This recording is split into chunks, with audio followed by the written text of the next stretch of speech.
à l'université suisse UMEF de Dakar, la première université suisse au niveau de Dakar.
Bienvenue à Suisse UMEF University, campus Dakar. Donc moi je suis Maxime Delalloy, je suis un enseignant étranger, donc français. J'habite à Paris et puis j'enseigne à l'université Paris-Nanterre. Et donc voilà, j'ai le plaisir de vous enseigner le design organisationnel. Donc vous avez intégré un Master 1 en faculté de gestion. Vous allez passer cette première année donc toutes et tous ensemble en fonction de vos différents parcours, ressources humaines, finances, etc. etc.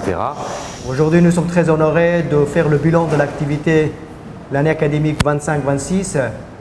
Nous sommes très honorés de lancer la première et la seule université privée suisse ici au Sénégal à Dakar, avec un objectif de créer des créateurs de valeur, non seulement former les gens qui cherchent le travail, mais aussi former des personnes qui sont capables de créer le travail pour les autres. Le succès de l'année académique 25-26 que nous avons démarré il y a une année, avec des bourses d'études à 100%, à 90% et 80% pour la licence et master. Il y a beaucoup de Sénégalaises et Sénégalais ainsi que les gens de ce région ont bénéficié de bourses d'études ici à Dakar au Sénégal. Et les mêmes personnes, ils ont eu même la chance de se présenter aussi pour la candidature de continuer une partie de leurs études en Suisse à Genève avec les mêmes conditions financières qu'ici à Dakar. Nous avons eu des informations que plusieurs dizaines de nos étudiants ont déjà reçu leur visa pour continuer leur deuxième année en Suisse à Genève avec les mêmes conditions financières qu'ici à Dakar. Nous sommes très aussi honorés. La promesse que nous on avait donnée ici aux Sénégalais et aussi aux Africains au Sénégal, de donner la possibilité de bénéficier de l'expérience des professeurs qui viennent du monde entier, de 24 nationalités. Ils ont aussi dispensé leurs cours ici à Dakar, des professeurs qui venaient de la France, du Canada, de Suisse, de divers pays, ont dispensé leurs cours, non seulement avec un background ou expérience académique, mais la plupart, c'est des professeurs avec des expériences professionnelles. Moi-même, je donnais des cours dans le domaine d'entrepreneuriat et leadership à nos étudiants au niveau de licence ainsi que master. Une excellente annonce, une excellente nouvelle pour l'ensemble de étudiantes de Suisse UMAF et même je vais marché de Sénégal. Nous avons mis pour l'année 2026-27 180 millions CFA à disposition de nos étudiants. Pas pour chercher le travail, mais plutôt pour créer le travail pour les autres. Ça veut dire quoi? Nos étudiants auront la possibilité de bénéficier 5 millions de financements sans intérêt, sans garantie pour la création de leur entreprise. Notre philosophie est claire, nette et n'est même pas négociable. De former les personnes qui participent au développement du Sénégal et généralement l'Afrique. C'est-à-dire un étudiant ou une étudiante suisse UMAF aura la possibilité de bénéficier d'un financement soit pendant leurs études jusqu'à 5 millions CFA, soit même à la fin de leur formation pendant 2 ans, ils peuvent bénéficier de présenter un projet d'entrepreneuriat qu'un comité va valider selon leurs critères d'exigence. C'est-à-dire on va financer nos étudiants de participer à la création d'emplois. C'est notre philosophie. Nous avons décidé de créer 4 nouveaux campus à l'intérieur du pays. Nous avons déjà adressé notre demande au ministre de l'Enseignement supérieur du Sénégal en expliquant notre intérêt, notre ambition de créer 4 nouveaux campus à l'intérieur du pays, mais avec la possibilité aussi de donner des bourses d'études pour les jeunes ou professionnels qui se trouvent à l'intérieur du pays, d'avoir la même qualité d'éducation ici que Dakar, avec la philosophie, une éducation de qualité, accessible à toutes et à tous à l'intérieur du pays, parce que nous avons remarqué qu'il y a beaucoup de jeunes, de professionnels ont envie d'étudier à Dakar, mais pour les raisons de transport, de coût de vie, de logement, ils ne peuvent pas venir étudier ici. Maintenant, le modèle que nous avons ramené de Genève, de Suisse, ici à Dakar, cette fois-ci, nous allons changer le modèle, on va ramener à l'intérieur des pays. La création de Suisse UMAF, non seulement à Dakar ou à l'intérieur des pays, non seulement va contribuer à la qualité de l'enseignement supérieur au pays, mais aussi à la création d'emplois. Notre objectif aussi est de créer d'emplois pour des jeunes ainsi que professionnels au pays. Nous continuons dans cette ambition de donner aussi la possibilité à nos étudiants de bénéficier aussi d'expériences internationales. Cette année, déjà une cinquantaine des étudiants vont voyager en Chine pour une durée de 10 jours pour découvrir qu'est-ce qui se passe ailleurs, et aussi la possibilité de voyage en Suisse de 10 jours pour certains étudiants, et aussi avec nos partenaires au Maroc. C'est-à-dire chez nous, ici, Suisse UMAF Université, les étudiants ont la possibilité de faire une année Dakar, une année Suisse, une année en France, c'est-à-dire une licence 3. Chez nous, c'est 3 ans, ce n'est pas 4 ans comme certaines autres écoles expliquent, 2 ans Dakar, 2 ans à l'extérieur. Nous avons valorisé le système éducatif de Sénégal. Nous avons bien négocié avec nos partenaires que nos enfants ils ne peuvent pas faire leurs 2 ans équivalence d'une année en Europe chez vous. Leurs 2 ans, c'est équivalence de 2 ans. 2 ans à Dakar, au Sénégal, 3e année en Europe, ou bien une année à Dakar, une année en Suisse, 3e année en France. C'est-à-dire cette valorisation contribue directement pour la qualité de l'enseignement supérieur du pays au Sénégal, et nous continuons dans ce sens. Et même nos étudiants de master auront la possibilité de continuer leur dernière année d'études en Suisse comme les étudiants de licence. Je précise aussi que les étudiants de Suisse UMAF Université Campus Dakar, ils ne paieront que le prix qu'ils payent ici à Dakar, c'est-à-dire la formation, le montant qu'ils payent à Dakar. S'ils devaient compter une partie de leurs études en Suisse, ils paieront la même chose, sauf de campus partenaires. Bien sûr, ils vont respecter les conditions, les frais de scolarité de pays partenaires. Mais nous essayons de former sur place au lieu d'envoyer quelques étudiants à l'étranger, qui souvent, malheureusement, c'est rare de retourner au pays. Et nous souhaitons qu'ils restent au pays, mais peut-être pour certaines courtes durées de voyage à l'étranger pour bénéficier d'expériences internationales. Cette année, nous avons décidé d'octroyer des bourses d'études pour certains enseignants. Quand je parle de bourses d'études, des bourses à 100% pour certains enseignants et aussi pour l'ensemble des médias au pays, que ce soit au niveau radio ou bien télé, journal, web journal, l'ensemble des médias. Nous avons prévu aussi des bourses d'études à 100%. Je ne parle pas de 90% ou 80%. Certains journalistes qui travaillent dans divers domaines, nous avons prévu aussi de le soutenir et d'octroyer des bourses d'études à 100%. Bien sûr, il y a des limites, on ne va pas octroyer à tout le monde, il y a certains quotas. Parce que notre objectif est clair, les médias jouent un rôle essentiel pour la démocratie, pour la valorisation des institutions, et comme que les enseignants aussi valorisent notre système éducatif, nous avons décidé avec le comité de aussi soutenir les médias ainsi que les enseignantes et les enseignants en cas d'intérêt d'étudier chez nous dans nos diverses facultés. Nous sommes très ravis de participer et de travailler avec l'ensemble des institutions privées et publiques en partenariat, en complémentaire.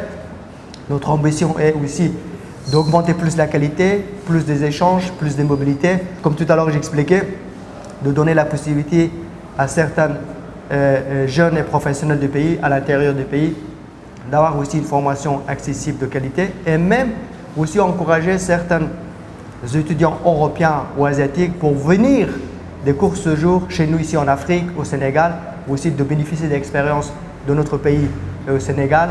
Et puis cette philosophie, nous continuerons avec nos partenaires et déjà commencé pour avoir certains étudiants européens, cette fois-ci de venir chez nous pour certaines courtes durées. Nous continuons dans cette ambition de contribuer pour le système éducatif sénégal, non seulement dans de grandes villes comme Dakar, mais aussi à l'intérieur du pays, comme tout à l'heure j'ai expliqué. En fait, quel que soit le pays, oui, si vous respectez 4 exigences, vous respectez la qualité. La première exigence, c'est les enseignants, les professeurs. non seulement sur leurs compétences, mais sur la gestion de la classe, la méthodologie, l'enseignement, leur expérience. Ce que nous allons faire ici au Sénégal, on a d'excellents profs sénégalais, mais qui respectent notre exigence, c'est-à-dire la qualité des enseignants. Deuxième exigence, c'est la qualité des étudiants aussi. L'année passée, on avait refusé environ les 400 étudiants qui ne remplissaient pas les conditions d'admission. Ils n'ont pas pu accéder à la formation parce qu'ils ne remplissaient pas les conditions, c'est-à-dire l'exigence sur la qualité des enseignants. Troisième exigence, sur le contenu. Si vous avez un contenu qui répond aux besoins du pays, mais aussi qui répond aux normes internationales, si un jour nos étudiants doivent voyager à l'étranger, au moins ils répondent aux normes internationales. Quatrième exigence, c'est les infrastructures. Comme vous voyez, toutes les salles climatisées, les infrastructures aux normes européennes, aux normes suisses. Nous avons construit ce bâtiment pour qu'il réponde aux exigences de notre formation. Et si vous respectez ces 4 exigences, bien sûr, vous formez les gens qui répondent à la fois aux besoins de marché, mais aussi des personnes qui vont être diplômées avec la philosophie qu'il a eu une formation, mais pas pour chercher un travail, plutôt pour créer le travail pour les autres. Je pense qu'un des éléments que nous devons partager avec les autres écoles aussi ou avec les autorités, on doit avoir une classe équilibre, c'est-à-dire de former à la fois des personnes qui cherchent le travail, mais aussi former des personnes qui sont capables de créer le travail pour les autres. Mais si on ne respecte pas ces normes, bien sûr, on forme que les gens qui cherchent le travail.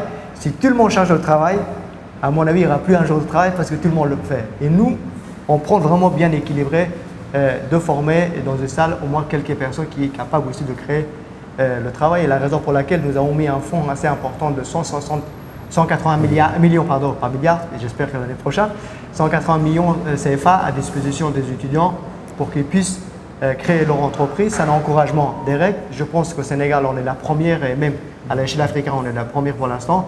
Et j'encourage aussi les autres institutions de continuer le même chemin, d'encourager nos diplômés pour qu'ils puissent penser à la création. Ces fonds, les étudiants les reçoivent, ils leur permettront de pouvoir créer un marché, un profil, un travail. Et c'est comme il a dit, c'est sans condition.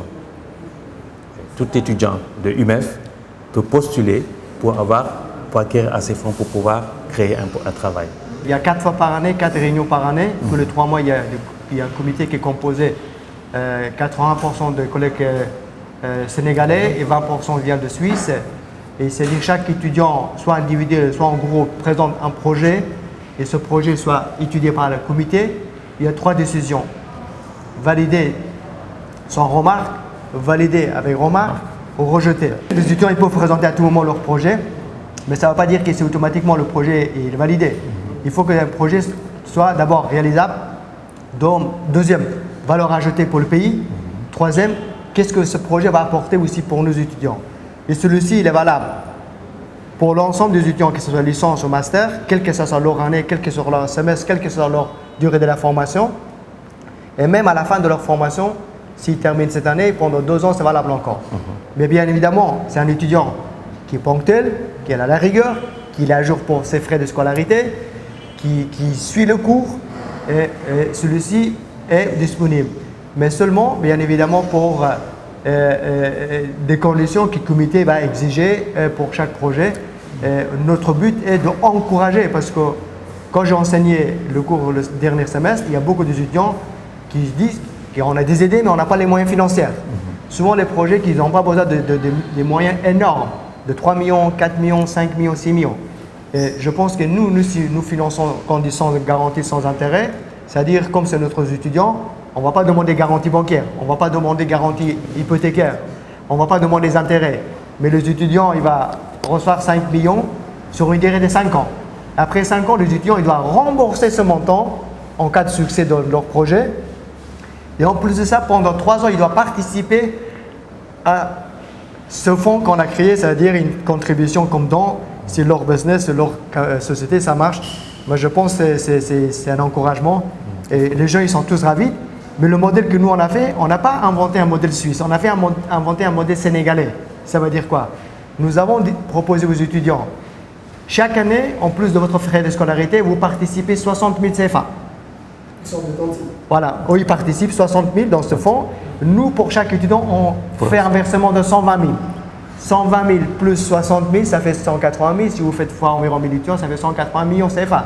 Ça veut dire que nous n'avons pas demandé ni à la banque, ni donateurs étrangers.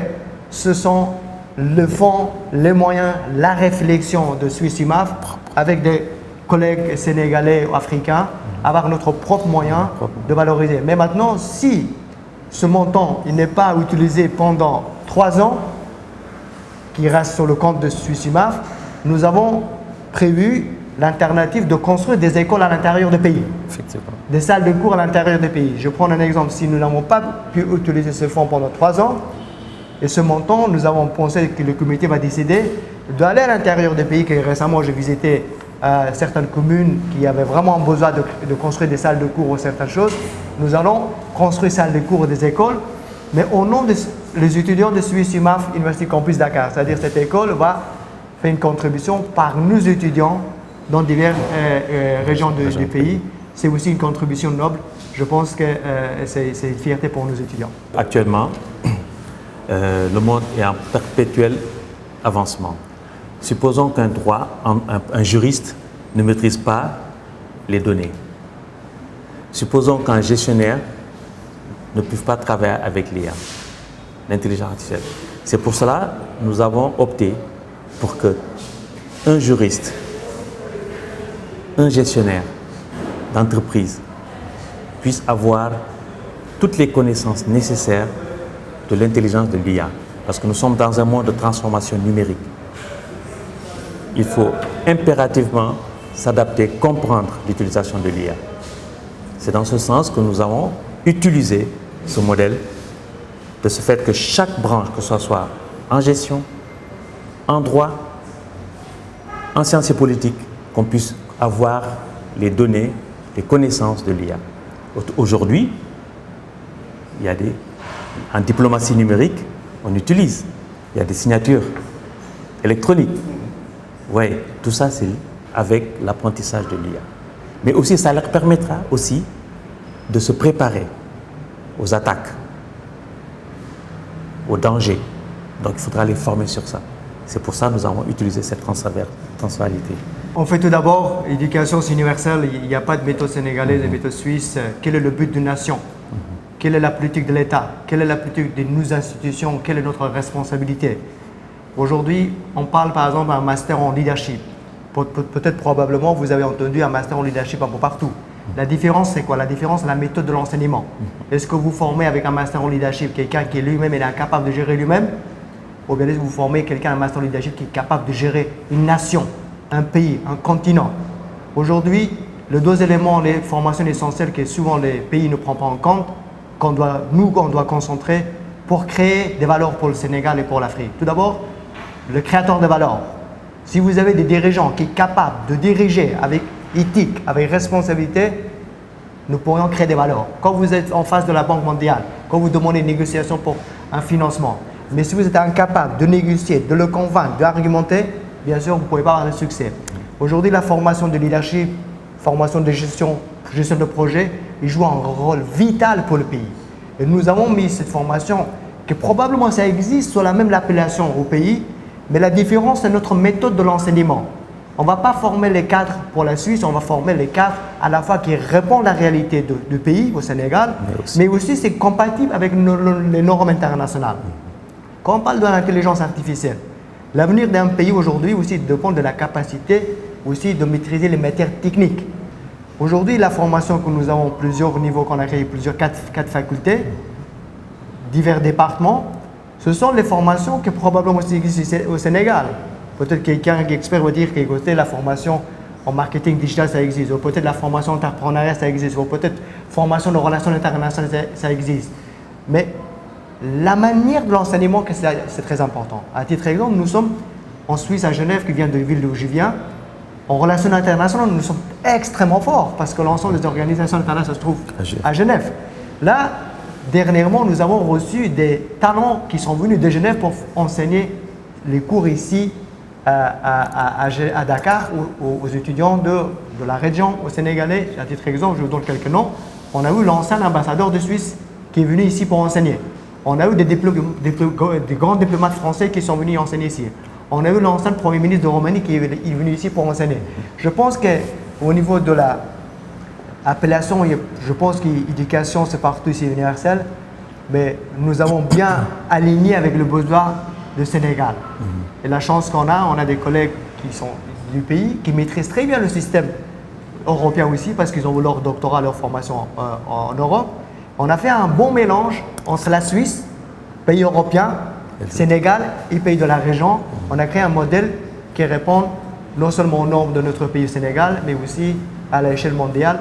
Si demain nos étudiants, quelqu'un qui a fait la licence, doit continuer son master en Europe ou au Canada, il va avoir la même connaissance, la même compétence qu'un étudiant européen qui a suivi ses études chez eux. Et je pense que c'est un avantage incroyable et très valorisant pour le système éducatif sénégal qui permettra pour ces jeunes de ne pas avoir mise à niveau. Nous avons des obligations en tant que les enseignants responsables des institutions.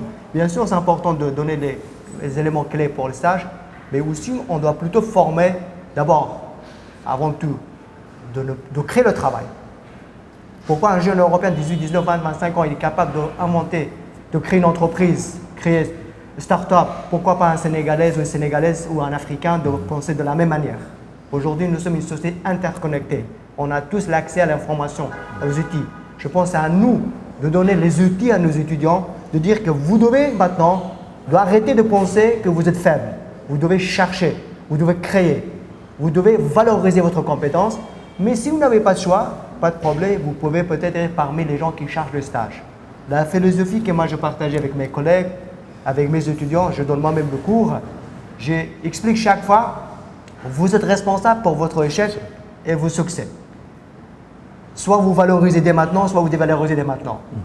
Et la chance qu'on a, la plupart de nos étudiants, le message est bien passé. Aujourd'hui, parmi mes étudiants, quand vous parlez avec tous les étudiants, ils disent non, moi je veux créer. Même qu'ils n'ont pas encore créé, mais on a créé l'ambiance à la création. Dans un pays, si tout le monde ne pense pas à la création, on aura moins des opportunités. C'est-à-dire que je pense que cette philosophie, on doit partager avec nos écoles à travers Média, d'ailleurs je vous remercie, de dire aux jeunes, vous devez chercher des fiertés pour le Sénégal, pour l'Afrique, pour votre pays, pour votre continent. Vous devez penser beaucoup plus grand que votre capacité. Vous ne pouvez pas penser moins que votre capacité. Et celui-ci, ça marche dans notre formation. Et nous, on a même dit aux enseignants, vous devez partager avec nos étudiants la création. Et je profite de remercier l'ensemble de mes collègues qui ont participé à la création de Suisse UMAF et particulièrement nos collègues sénégalaises et sénégalais et les collègues africains ici, qui ont vraiment démontré que c'est possible de créer une école, une université de haut niveau chez nous ici au Sénégal, à Dakar, pour donner la possibilité à nos enfants, à nos jeunes, à nos professionnels d'étudier sur place pour construire le pays sur place au lieu de quitter, aller à l'extérieur qui est normalement 10 fois plus cher qu'ici. C'est-à-dire une année de formation en Suisse de licence, c'est environ 14 millions CFA juste le coût des frais de scolarité. Nous avons ramené celui-ci avec un prix beaucoup plus moins cher ici au pays pour que les jeunes professionnels restent au pays avec leur famille mais contribuent aussi au développement du pays.